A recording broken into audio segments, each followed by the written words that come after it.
irakurtzera nuen urrengo poema honetan, hau ere narratiboa da.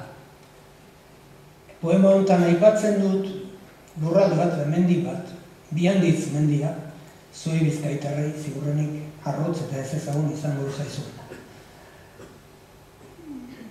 Biandiz mendia, Gipuzkoa eta Nafarroako mugan dago, nire sorterriaren gainean, Oiartzunen, dago Oiartzun eta Lexaka artean da muga egiten dut, oso mendi ederra da eta oso lurralde ederra dira.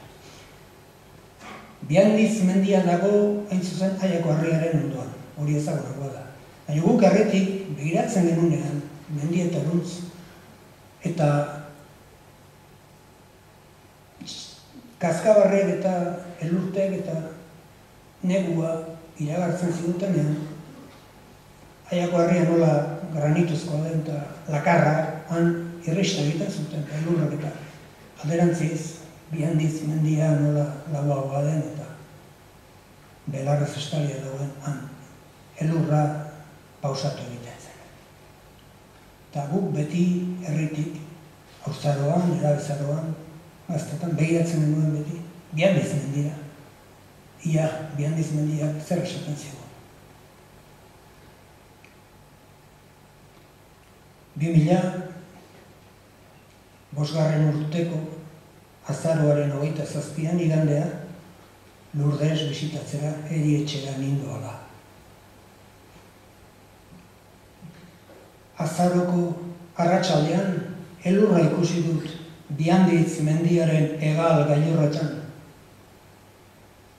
Txuri hartan begirada itxatxirik berriz ere negua atarian, esan diot ahots apalez nere buruari.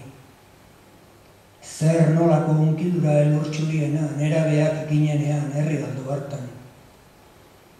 Begiratzen genituen bortuak, mendilerroak, eta han ekialdean Nafarroa zegoela esaten ziguten, Lexaka, Baztan, Oinamendiak, eta haratago Europako erresumak edo agian errusute. Ez begenekien oraino ailegatzen zen mundua. Baina mendilepo hurbil haietatik zetorkigula dena hori ongi genekien gure ezkakin eskasean. Odeiak, ekaitzak, elurrak eta negua. Eta izentatzearekin eraikitzen zirela gertakizunak, eurartzen aldaketak iragarri eta labe hartuz. Gero, laster, egu berria genuen atarian. Eta olentzero ikazpina menditik jaisten zenean, sua eta mezua bailarara ekarriz, gure bihotzetan, zilarrezko txintxarriek errepikatzen zuten zorion harrituaren doinua. Penaz begiratzen genien orduan zoritxarrekoei, eta haiengandik hurbilago ginen sentitzen, zorteak onizatearen atari epeletatik usatu zituelako. Gaur.